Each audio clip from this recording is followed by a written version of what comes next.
Good evening, Canada. Welcome back in our brand new episode of Voice of Canada. Your host Asphandiar Wadiwalla, my charming co-host Crystal Khan, and we have a very dynamic VIP guest speaker, MPP Sheref Sabawy. Will you kindly introduce yourself for our audience? Sure. My name is Sheref Sabawy. I'm the MPP for Missisaauga, Erin Mills, and the PA for the Minister of Citizenship and Multiculturalism. Go ahead. I am Crystal Khan. Hello, I'm your female co-host today for Voice of Canada, which is hosted by Wadiwalla. Welcome to our show, Mr. Sabawy. Thank you. So, Mr. Sheref Sabawy, inform us, please. What is our current ruling government, Doug Ford, doing for our educational sector here in Ontario? For education sector, actually, we are working in multiple directions in education.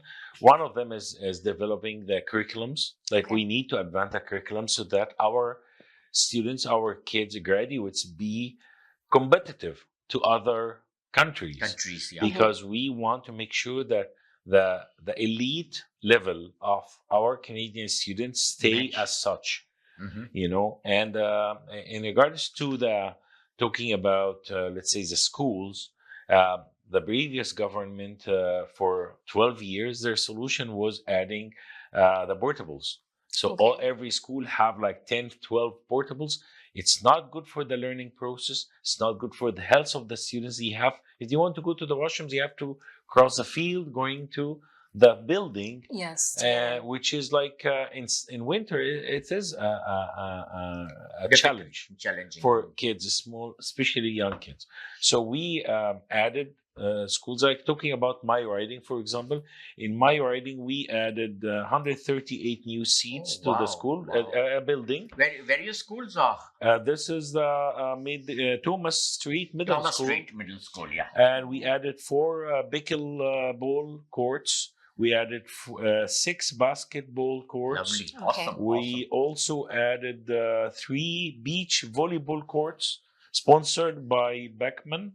Okay. So we are working even with the private sector to make sure that sports-wise they're upgraded, educational-wise they're upgraded, curriculum-wise they're upgraded, and also we associated $16 billion in the next 10 years for building, renewing, rehabilitating schools. Wow. Okay. Not also adding into this the amount of spending we spent during the COVID time for the filters, HEPA filters. Some of the schools got air conditioned new furnaces, like to make it in the right level for kids to attend. Congenial atmosphere has been Yeah. created. So you're updating the existing buildings. Absolutely. My question And is adding the new continuing buildings. to Crystal's. How is our new educational minister handling the education department? We are, the good thing is, and the minister level is more about managing the portfolio. So our ministers are capable to even switch portfolio, and that doesn't affect the level of the work. because you already have that set skills to serve in any of the portfolios. But Mr. Sabawy, there is an acute shortage of French immersion schools and the seats. They are getting less, especially in Missisaauga. To get a admission in French immersion is a bit hard. And the second hardship parents are facing for IB. Only 2 schools are there for IB. So if IB schools are increased, lots of parents will have lots of less anxiety because they have to appear for a test, competitive test, and in a class 20 students appear and only 2 get the IB admission. Yeah, just keep in mind when you talk to the education minister, speak about the IB and the French immersion in Missisaauga. So let me explain something about the IP as well. The IP is an extra curriculum. It's not the standard. It's for special advanced education for some of the students who are planning their career in a specific directions like engineering or. But it's international. I know. But the thing is, every school might have 2 or 3 students in a specific vertical or a specific class. So the only way that we can accommodate that with teachers and stuff is to collect all those students, two from this school, two from this school, two from this Every school, school, yeah, in one participation. class or two classes in the whole Mississauga, so that we have the right number of students to get the teachers the resources to run the class. Right. So that's why it is a little bit challenging, because some of the schools, 2 spots are less. Some of the schools, 2 spots, they not fill them. Correct. You know, it's a demand and Mr. Sabawy, our other question, very important, is housing and affordable housing. Both are in shortage. Normal houses also really hard to purchase due to the prices, the mortgage rates and various factors. And what about affordable housing? Yeah, affordable housing. We don't have. We have to remember that affordable housing on the ground is a municipality. The municipalities, but they come under province. Yes, I know. It's the general guidelines is the province, but the municipalities who are identifying a piece of land, they need funding, they have the plans to build, they need the money from the government. But they should have their plans to expand the affordable housing. We know that Missisaauga waiting list now reached 7 years, kind of, to get to an affordable housing. But in the whole changes we did in housing, we are the only government so far. We did 4 bills for housing. We are trying to remove red tapes. We are trying to make it easier to build. We are trying to remove some of the fees. We waive the fees for affordable housing. We exempt them from the developer fees. We did give money for the municipalities to build the water and sewage, like the infrastructure to be able to build those houses. Affordable housing. We have a special grant which was extended specifically for that. It's called the Water Projects Funding Grant, which is basically available for all the projects regarding water, like water, waste, like all the water management, infrastructure for water for the municipalities to apply, get the grant. So the infrastructure is for the municipalities free, like the province paid for it. Keep up the good work. Go ahead. Mr. Sabawy, crime is now one of the biggest issues here in Canada, and it started to increase in 2023 after the pandemic ended.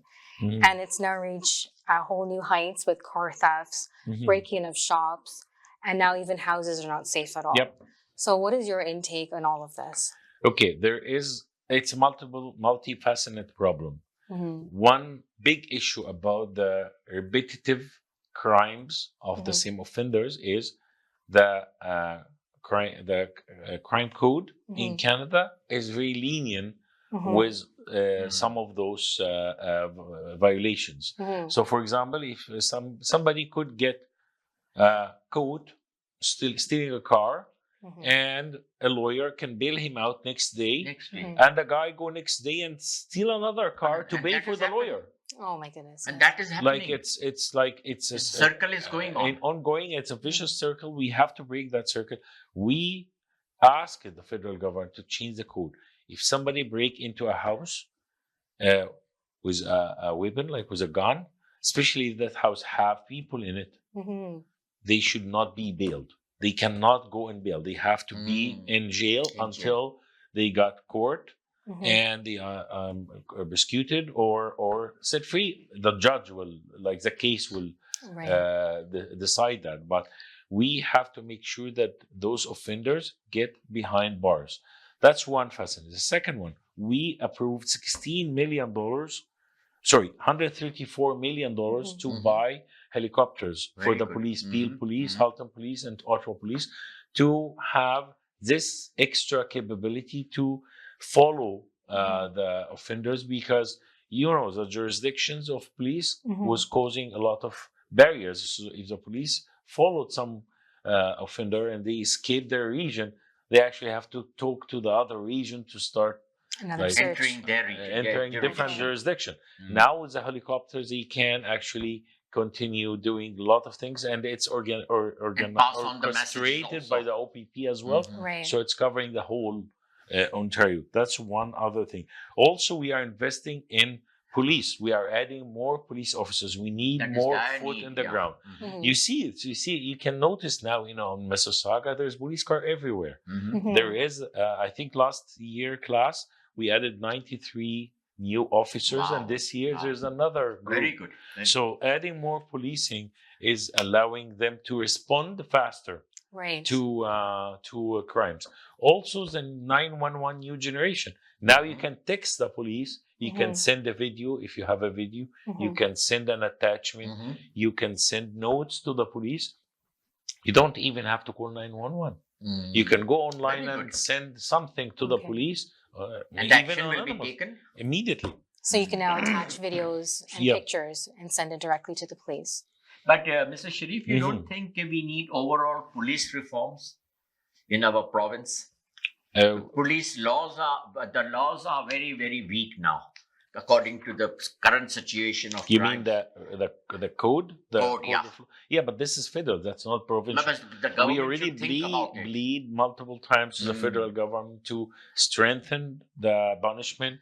It have to be stronger to prevent the crime from happening. It have to be preventing criminals to think about doing it, not after doing it. And we are the first government to have a minister for Utu theft and bail reform. We have a minister now responsible for Utu theft and bail reform. So we are responding to the people, we are responding to the needs, but we still need some cooperation from the federal government. Yeah. Mr. Sheref Sabawy, another question which is rising and people are talking is about the science center. Would you like to clarify on behalf of your government why it is being shifted and what is the purpose of shifting? Well, we determined, a lot of people talk about the science center, and the science center, the lands the science center is currently on is rented from Toronto City.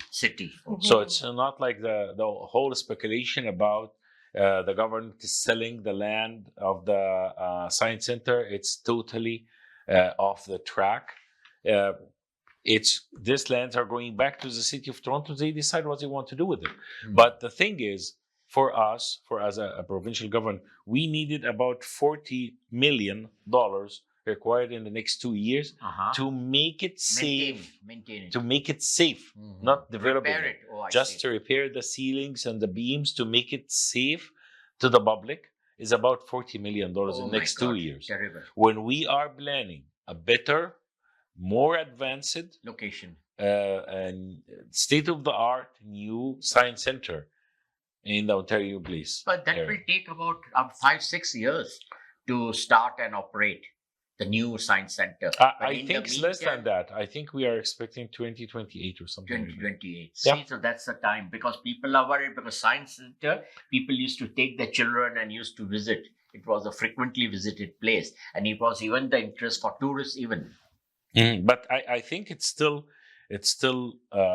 wise to use taxpayers' money. If we are going to move it, it's better to not spend more money on it. Years. And also, if we are planning to move, even not opening it, we need to make sure that the content of that location is preserved.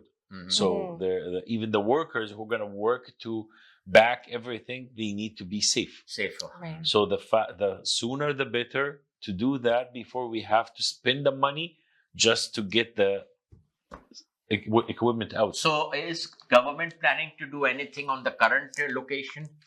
The current location after demolishing the present science center? As I mentioned, it's the city of Toronto property, city. so the Toronto can develop it and decide, can do whatever. Yeah. Okay. We will be taking a short break and we'll be with you soon. Welcome back after a short break in our weekly talk show, Voice of Canada. Your host Asphandiar Wadiwalla, my co-host Crystal Khan, and our guest is MPP Sheref Sabawy. Thankful for coming to our show. Mr. Sabawy, we would like to inform you of good news that recently we have been also telecasting all our shows on Rogers as well as Shah. So it's a big news because we are worldwide. We are like a national TV, but owned in a private sector. So it is going to help us, especially in Missisaauga. Congratulations. Thank you. Go ahead. Conditions here in Ontario are not bright, as it has a huge number of Ontarians, up to 6.2 to 6.4%, who are unemployed. Over 13% of immigrants who are here cannot find any jobs. Even petty jobs nowadays are hard to find. What is your take on this? Actually, I have to say that we have unprecedented number of people coming to Ontario. Like we supposed to be getting $1.5 million, 1.5 million immigrants in the 3 years, which is like 500,000 every year. When we have about 800,000 to 900,000 students, international students, who are going to stay in Canada. And majority of those numbers, guess where? Ontario. Right. Because Ontario is an economical vehicle. It's the best opportunities. And the largest province of our country. Largest province of population. The multicultural aspect of Ontario make it easier for foreign immigrants to integrate. They get into close to their communities. They feel more comfortable. They have feel safe, feel at home in the communities, vibrant communities like Missisaauga. Ontario is the hub of Canada. We are receiving the highest number of immigrants, of international students, of people seeking opportunities and seeking to stay in Canada, which we know. That's why our government, since we started in 2018, we added 800,000 new jobs. 800,000 new jobs since 2018, was 160,000 only starting of this year. Last year, 2023, Ontario added manufacturing jobs more than the 50 U.S. states together combined. Wow. So all those investments the government is doing to create those jobs, being investment into pharmaceutical, like $4 billion in science, where we are getting Missisaauga is the Silicon Valley of pharmaceutical in North America. We have the biggest 12 biggest pharmaceutical international companies in the world. They are here in Missisaauga. We have a lot of, I would say, skill set from life science graduates, health science graduates, biomedical graduates from Guelph, from Toronto, from Missisaauga, from Waterloo, from McMaster. All those are assets to those companies. So they are actually have the location, the customer, the skill set, and the government will to help, to invest, to get them the fast return of investment, fast return of investment. So $4 billion in science, $44 billion in electric vehicle. We are the number one territory in the world in electric vehicle as of today. We added the biggest Volkswagen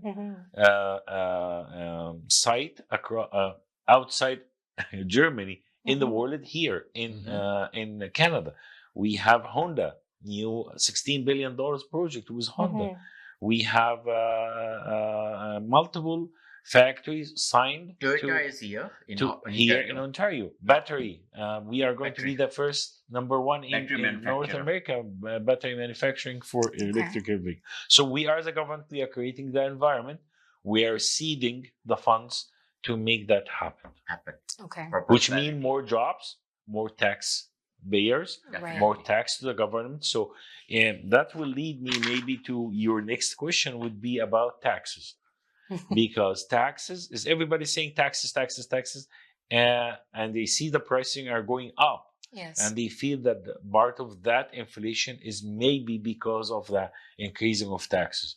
I'll tell you, we as a government, we didn't raise taxes, not even one penny, since we came in power.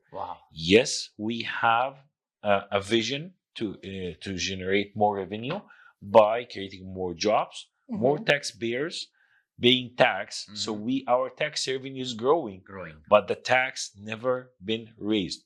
What's happening now in inflation is because of the carbon tax of the federal government, the carbon tax, the capital gain changes they are doing.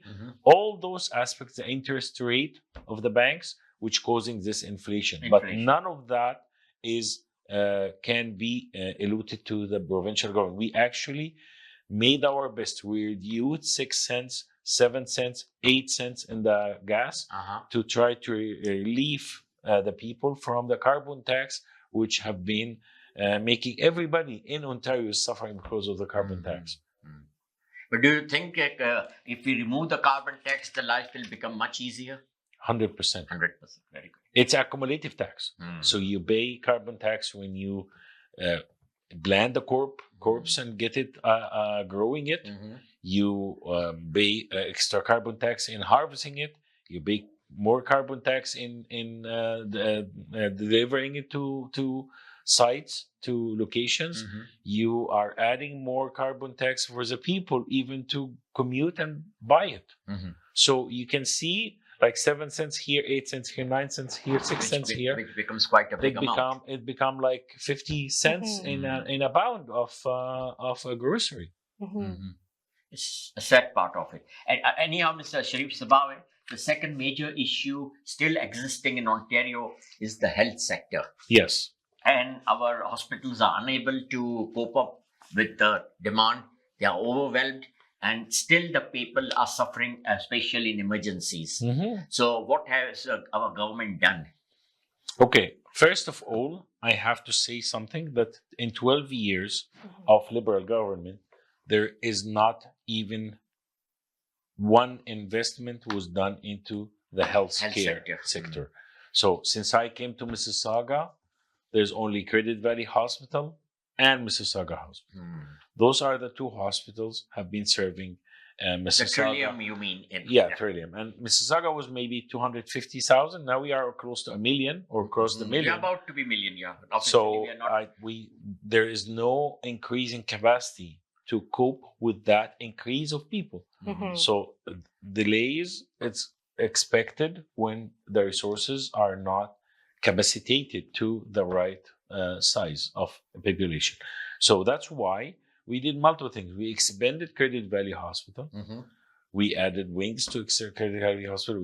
We actually building the biggest hospital in the Canadian history in the Trillium location. It's going to be another tower is coming up. 968 beds, almost like 1,000 beds. This is the biggest hospital in Canada, the biggest hospital in the Canadian history. The biggest ER in Canada would be in this new Trillium, tower the building, new location. Hospital, Specialized wings for family and children. The first family and children specialization hospital is going to be in Trillium Hospital. Trillium. And when it is expected to start operating, tentative date for I think it's because the project is into phases. It's not like one big project. It's like we are demolishing this building. We are coming with a new building here. Then we are going to demolish this part and another building here, connect them together. Then the third piece. So there's 5 phases for the project. So we are expecting it gradually to replace the current hospital. The whole project is, I think, 7 years. 7 years. But it's phases. So we will start seeing results, I think, by end of 26, 27. 27. And when you are starting work on the second branch of Trillium, which is in part of Etobicoke. Yes, that's Sherway Garden. Sherway Garden already, we upgraded that hospital from a specialty hospital to general hospital. There will be an ER. ER still is not operating. Yes, from there. it's ongoing. We already break the ground for that. There will be some buildings added to that hospital too.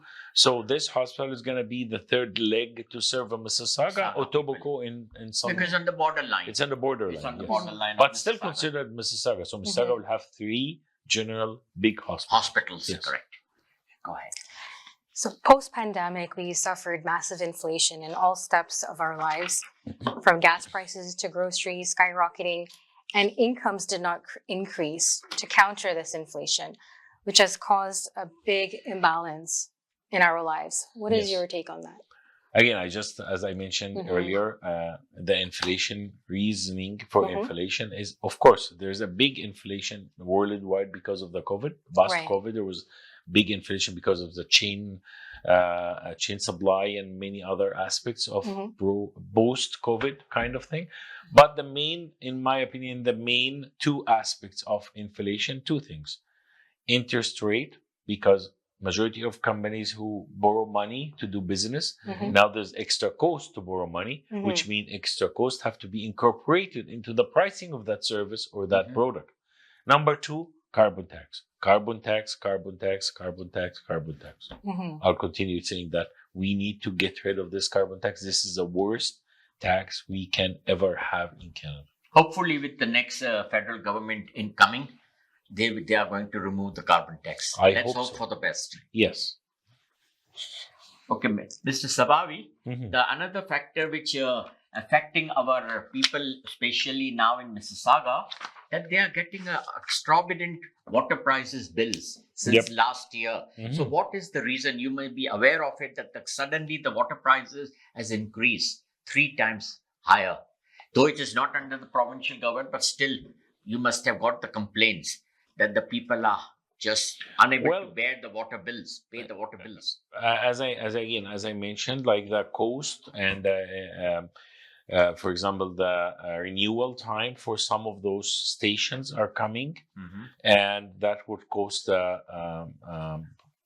municipalities lots of money to renew and to add capacity. So that's why they have to distribute that cost into the either through property tax or water billing. Water billing. So that's why our government started creating those grants to help the municipality. The Housing Enabling Water System Fund allow those municipalities to get that money from the province, and instead of carrying the cost to the publics. So that's basically what we're trying to do to keep it down. Also, lately, because of this new flood levy or tax or Levy whatever. has been imposed, Yes, levy tax. that's because of the multiple floods happening very infrequently, with some speculations that it might be the case going forward because of the global change. warming, So some of the provinces which they cannot carry debt, they have to conduct that debt to the residents. So some already took action, especially that in Mississauga we have a good storm system where we didn't see the worst part like Toronto and other cities, because their systems are older, infrastructure is older, so they couldn't make it when it came to flooding.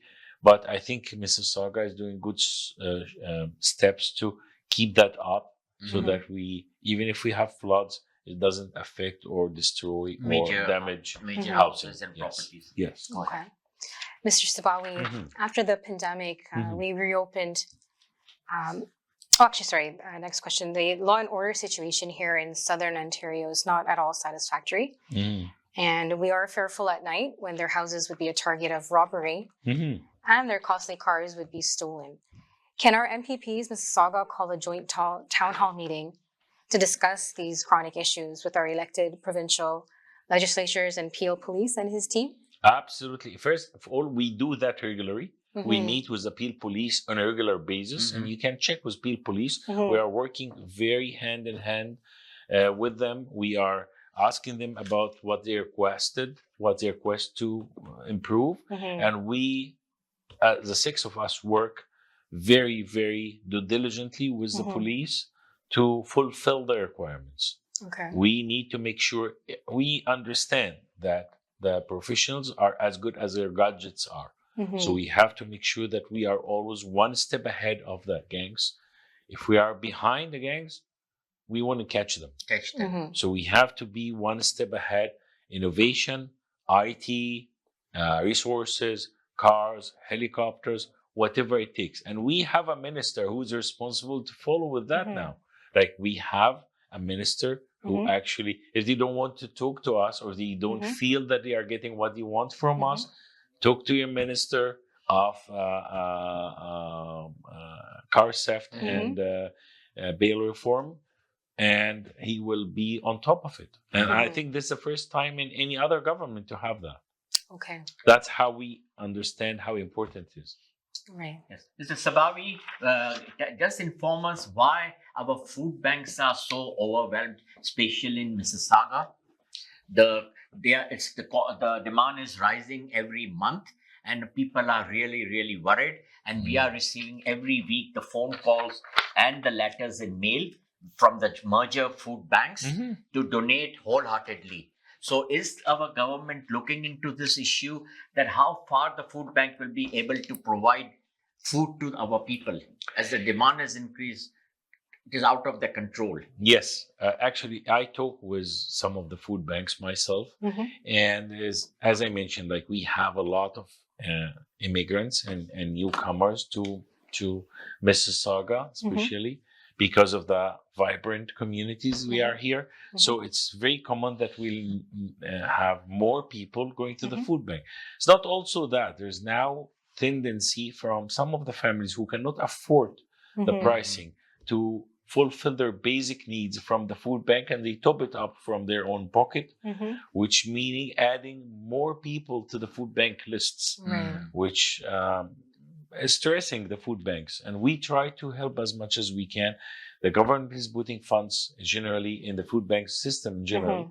So any food bank we're operating in Mississauga here as part of the Mississauga Food Bank, they are receiving some funds and some help from the government also. From the like through the municipal by the provincial, through municipal, through the municipal to make sure that they have enough funding, and also the publics. I have to commend the people of Mississauga are very generous. They also donate. They go and they help volunteer. We go and visit. Yeah, we visit off and on. We do the fundraising for the food, and every MPP office should keep a bin that the people should come and donate even at your place, so the food banks can come and collect. That's maybe the easiest I way. think we checked that with the Integrity Commissioner, and we couldn't do it for any other, for some of the policies. But we go and visit them. We advocate for them all the time. We talk about the importance of the food bank to fulfill. Not only that, it's actually part of the Canadian values. Volunteering and donating and charity is part of our values as Canadians. So it's together we'll pass through those hard times, all of us together. But Mr. Sheref, just to let you know, statistically, in the past 2 years ago, out of 58 residents of Mississauga, one used to depend on food bank. Now the ratio has decreased from 13%. One person has to depend on food banks. So that is I'm not surprised. Very difficult for many families to put food on the table after middle of each month. Yeah, I know. So this is a sad situation, but this is, as again, things like are improving, our bank interest rates are decreasing, the things will improve. I'm saying this is part of the inflation cycle we are in because of the interest rates, and the carbon tax keep adding more inflation causes. So people are suffering. We know that everybody's suffering, even the people who never been experiencing issues. Now they have issues. Go ahead, last question. As we all are aware, this year in July 2024, we had massive rains in our province, due to which Ontarians suffered huge losses due to flooding of basements. What is our provincial government doing, as our municipalities and councillors have shown a red flag to our residents? Well, again, like municipalities have their own job to do, is to make sure that they have the plans for the flooding. They have the code for flooding. They have all the infrastructure to plans to have, and we are working with them to make sure they have the funds for that.